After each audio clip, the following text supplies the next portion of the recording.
Episode की शुरुआत में एमिलिया सुबारू को देखकर बोलती है, सुबारू क्या हुआ, तुम थोड़ी टेंशन में लग रहे हो। सुबारू मुस्कुराकर कहता है, हाँ वो आखिर मंजिल ही ऐसी है ना। एमिलिया हाँ में सर हिलाती है, सही बात है, इस बार राम और रैम भी हमारे साथ हैं और मेली भी है जो हमारी मदद कर रही है, साथ ही एनास्तासिया जैन हमारी गाइड है, और सबसे बड़ी बात मुझे तुम्हारी भी तो हिफाजत करनी है ना। सुबारू थोड़ा चौंक जाता है और हंसता है, अरे मुझे भी इतना आराम से प्रोटेक्ट करने वाली लिस्ट में डाल दिया गया। तभी मेली नखरे दिखाते हुए बोलती है, आह नहीं, ये सब मजूक है, मुझे घूर रहे हैं, लगता है इन्हें मेरी खुशबू पसंद नहीं आ रही। सुबारू तभी जोसेफ को आवाज देता है, ओए जोसेफ जरा इसे बातें करो अच्छे बच्चे की तरह। जूलियस आकर जोसेफ की गर्दन को सहलाता है और बोलता है, इस तरह जब इसकी गर्दन को सहलाओ ना तो ये अक्सर शांत हो जाता है। सुबारू देखता है, अच्छा ऐसा है क्या, पटराशे तुम भी देखो। मैली डर कर बोलती है, ओए भैया उस जानवर को मेरे पास मत लाना, हम दोनों को कभी अकेला मत छोड़ना, वो मुझे ही खा जाएगी। सुबारू हंसता है, अरे ऐसे डरने की कोई जरूरत नहीं है, हमारी पटराशी बिल्कुल वेजिटेरियन है। उसी तरफ रोजवाल के महल में फ्रेडेरिका और पेट्रा खड़ी होती हैं। रैम अभी भी बेहोश होती है पर राम तैयार होती है। रोजवाल कहता है, राम रास्ते में अपना पूरा ख्याल रखना।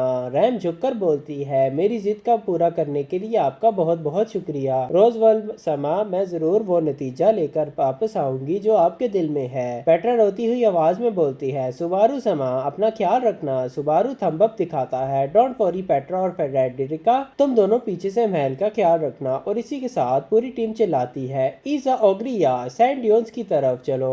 सीन शिफ्ट होता है रेगिस्तान के करीब एक छोटे से शहर की दुकान में, जहाँ हर तरफ मिट्टी उड़ रही होती है। दुकान वाला पूछता है, क्या ऑर्डर है। सुबारू बोलता है, ठंडा दूध। पेट्राइस बोलती है, गर्म दूध। कशीरा। सुबारू इधर उधर देखता है, यहाँ ज्यादा रौनक नहीं लग रही, लगता है मिट्टी के तूफान की वजह से दुकान ठप पड़ी है। दुकान वाला गुस्से से बोलता है, बाहर के लोगों का आना वैसे भी कम ही है यहाँ, वैसे तुम लोग इस मिट्टी के तूफान में यहाँ कर क्या रहे हो। सुबारू पूरे कॉन्फिडेंस से बोलता है, हम ओग्रिया सैंड ड्यून्स को पार करने आए हैं। दुकान वाले के होश उड़ जाते हैं, बुरी सलाह नहीं दूंगा, मरने से पहले अपने घर वापस भाग जाओ। 400 साल से उस टावर की तरफ कोई नहीं जा पाया। उस रेगिस्तान में हर तरफ खतरनाक मॉन्स्टर्स और विचों की मनहूसियत फैली हुई है। दूर से टावर दिखता जरूर है पर कोई उसके करीब नहीं जा सकता, जो भी जाता है इसी मिट्टी के नीचे हमेशा के लिए सो जाता है। एमिलिया धीमे से मुस्कुरा कर बोलती है, मुझे माफ करना पर आप हमारी बहुत ज्यादा फिक्र कर रहे हैं ना, आपका बहुत बहुत शुक्रिया। दुकान वाला शर्म से मुंह फेर लेता है, अरे नहीं, मैं तो बस तुम जैसे जवान और पागल बच्चों को रोज मरते हुए देखता हूँ ना, इसलिए। खाने के बाद सुबारू बोलता है, बातों के लिए शुक्रिया अंकल। दुकान वाला जाते जाते बोलता है, सुनो पिछले 1 साल से एक अजीब बात हुई है। रेगिस्तान के ऊपर कुछ परिंदे देखे गए हैं और देखने वालों ने कहा कि वो परिंदे सीधे उस टावर की तरफ जाते हैं। अगर रास्ता भटक जाओ तो उन परिंदों को ढूंढना, अगर किस्मत अच्छी हुई तो रास्ता मिल जाएगा। सुबारू सोचता है, रेगिस्तान में अगर परिंदों पर भरोसा करना पड़े तो किस्मत पहले ही खराब हो चुकी है। बाहर निकलकर जूलियस आसमान को देख रहा होता है। सुबारू उसके पास आता है, पैलेडाइस वॉच टावर, उस अजीब दाना का टावर, वैसे तुम्हारे स्पिरिट्स का क्या ख्याल है। जूलियस उदास होकर बोलता है, कोई तब्दीली नहीं है, वो मेरे पास जरूर है पर परेशान है। मेरी divine protection of gathering spirits अभी भी काम कर रही हैं पर वो मुझसे कनेक्ट नहीं हो पा रही। शायद मैं सब कुछ भूल चुका हूँ पर उनका कॉन्ट्रैक्ट खत्म नहीं हुआ। अब मैं पहले की तरह स्पिरिट मैजिक यूज नहीं कर सकता, मेरी ताकत बहुत कम हो गई है। जूलियस सुबारू को देखता है, लेकिन सुबारू मेरे से ज्यादा तुम्हारे चेहरे पर अफसोस क्यों दिख रहा है। सुबारू मुंह बनाता है, फजूल बातें मत करो, तुम कमजोर हो और मुझे उससे अफसोस हो, ये किसने कहा तुमसे। जूलियस हंसता है, सुबारू तुम झूठ बोलने में बहुत बुरे हो, इतने सफर के बाद मैं तुम्हें थोड़ा बहुत जान गया हूँ, वैसे भी तुम इस दुनिया में मेरे बाद मुझे सबसे ज्यादा जानते हो। सुबारू चिल्लाता है, मुझे ये गैर जरूरी नाम बिल्कुल नहीं चाहिए था। तभी बेट्राइस आती है, सुबारू अभी खेलने का वक्त नहीं है। कशीरा, मिट्टी का तूफान शुरू होने वाला है। सुबारू पटराशी पर बैठता है, चलो पटराशी। जोसेफ तुम भी तैयार हो जाओ। तूफान शुरू हो जाता है और हर तरफ मिट्टी और मॉन्स्टर्स की आवाजें आने लगती हैं। एनास्तासिया चिल्लाती है, सब लोग ध्यान से, टावर को नजरों से दूर मत होने देना।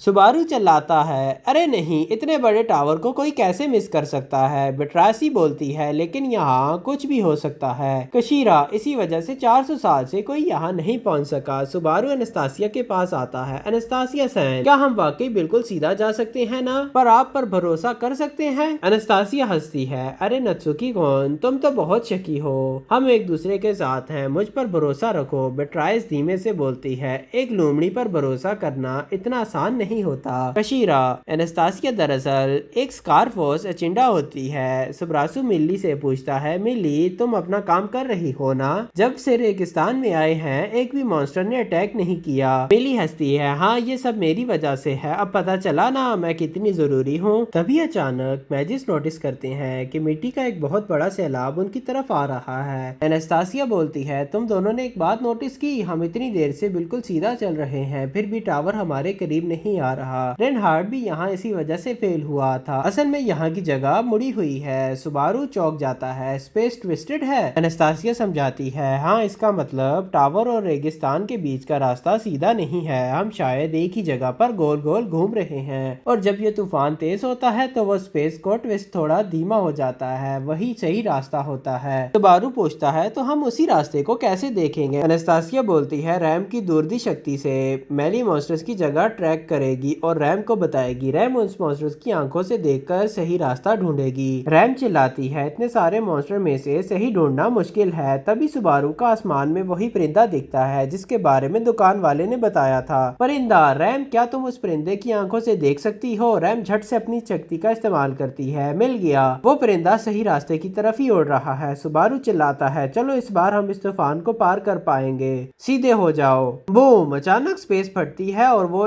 एक ऐसी जगह पहुंचते हैं जहां हर तरफ खूबसूरत फूल खिले होते हैं। रेगिस्तान के बीच एक जन्नत जैसा मंजर। सारे खुश होकर चिल्लाते हैं, यस हमने कर दिखाया, हम पार कर गए। सुबारू बेट्राइस को देखता है, देखा बेट्राइस, हम आगे निकल गए। बेट्राइस बोलती है, बहुत अच्छा कशीरा। लेकिन तभी जमीन हिलती है। रैम अचानक चिल्लाती है और उसके मुंह से खून निकलने लगता है। सुबारू चौंक जाता है। रैम क्या हुआ? एमिलिया चिल्लाती है। सुबारू ऊपर देखो, ऊपर आसमान में एक अजीब सफेद रोशनी चमकती है। टावर के टॉप से एक बहुत ही तेज, गर्म और खतरनाक लाइट की लेजर सीधे उनकी तरफ आती है। सुबारू कुछ समझ पाता उससे पहले ही धमाका होता है। फ्लैश, सुबारू का जिस्म हवा में उड़ रहा होता है। हर तरफ आग और खून फैला होता है। सब खत्म, सुबारू मर गया। सुबारू अचानक आंखें खोलता है। वो वापस मिट्टी के तूफान के बीच पेट्राशी पर बैठा होता है। उसका दिल तेजी से धड़क रहा होता है। मैं वापस आ गया? कब कैसे? मैं मर गया था। सुबारू अपना सर पकड़ लेता है। तभी वही मिट्टी का सैलाब सामने आता है। एमिली चिल्लाती है, सुबारू चलो। सुबारू समझता है कि ये रिटर्न बाय डेथ हो चुका है। वो चिल्लाता है, रैम, एमिली, बेट्राइस, सब लोग तैयार हो जाओ, मियामी अपने मॉन्स्टर्स को भेजो। रैम बोलती है, बारूसू अगर मरना नहीं है तो अपनी जान लगाकर इस कैरेज को भगाओ। सुबारू बोलता है, हाँ लेकिन रैम इस बार हम टावर की तरफ डायरेक्ट सीधा नहीं जाएंगे, अपना रास्ता बदलो। रैम हैरान होकर चिल्लाती है, क्या कह रहे हो बारूसू? टावर तो बिल्कुल सामने है, बाकी हर तरफ मॉन्स्टर्स हैं। सुबारू चिल्लाता है, नहीं मेरी बात मानो, अगर हम सीधा गए तो सब मर जाएंगे, रास्ता बदलो। एमिली झट से बोलती है, रैम जैसा सुबारू कह रहा है वैसा ही करो। सुबारू कभी भी बिना किसी वजह के ऐसी बात नहीं करेगा। रैम गुस्से में बोलती है, ये बारूसू तो रोज ही फजूल बातें करता है, खैर जैसा आप कहें। एमिलिया समा। सुबारू कैरिज को मोड़ता है लेकिन तभी ऊपर आसमान से वही खौफनाक रोशनी दोबारा चमकती है। टावर ने उसका रास्ता बदलना भी ट्रैक कर लिया था। बूम, एक बड़ा धमाका होता है और सुबारू की कैरेज बाकी सबसे अलग हो जाती है। सुबारू और बेट्राइस अकेले एक खड्डे में पड़े होते हैं। सुबारू हाँफते हुए बेट्राइस को देखता है। बेट्राइस तुम ठीक हो? बेट्राइस रोती हुई बोलती है, सुबारू हम बाकी सबसे अलग हो गए हैं, कशीरा सिर्फ मैं और तुम बचे हैं। अभी सामने से एक बहुत बड़ा मॉन्स्टर हंग्री हॉर्स उनकी तरफ बढ़ता है। सुबारू अपने धीमे हाथ वाली शक्ति इस्तेमाल करता है, अच्छे बच्चे की तरह पीछे हट जाओ। लेकिन मॉन्स्टर इतना ताकतवर होता है कि वो बेट्राइस को जख्मी कर देता है। बेट्राइस मरती हुई आवाज में बोलती है, सुबारू मुझे छोड़कर जाओ, भागो यहाँ से। सुबारू रोते हुए उसे गले लगाता है, नहीं मैं तुम्हें कभी नहीं छोड़ूंगा बेट्राइस, आई लव यू।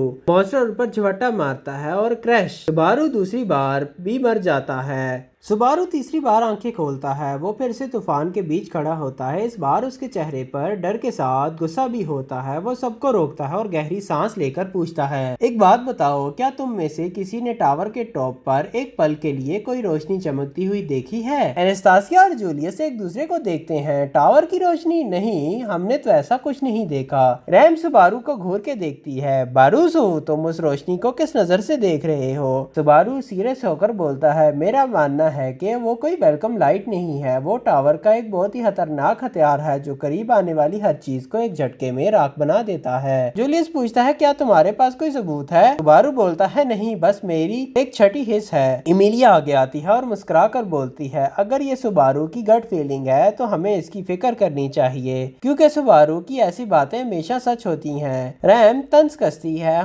دیکھا جائے تو یہ باڈوسو خود تو کچھ کر نہیں سکتا پر اس کی ایسی عجیب بات نظر انداز نہیں کی جا سکتی۔ سبارو ٹاور کی طرف دیکھتا ہے جہاں سے پہلے 2 لوپس میں موت آئی، وہ اپنی تلوار کستا ہے اور پوچھتا ہے میں پہلی بار بھی دیکھا، دوسری بار بھی دیکھا، ہم چاہے سیدھا جائیں یا راستہ بدلیں وہ لائٹ ہمیں ڈھونڈ ہی لیتی ہے، اس کا مطلب ہے ہمیں ٹاور تک پہنچنے کے لیے اس لائٹ کے شوٹر کو ہی چکمہ دینا ہوگا۔ سبارو ایک گہری سانس لیتا ہے اور چلاتا ہے چلو دوستو اس بار ہم اس تشاریوں کے قبرستان کو پار کر کے رہیں گے، لیٹس گو۔ اسی کے ساتھ یہ ایپیسوڈ یہیں پر ختم ہوتا ہے۔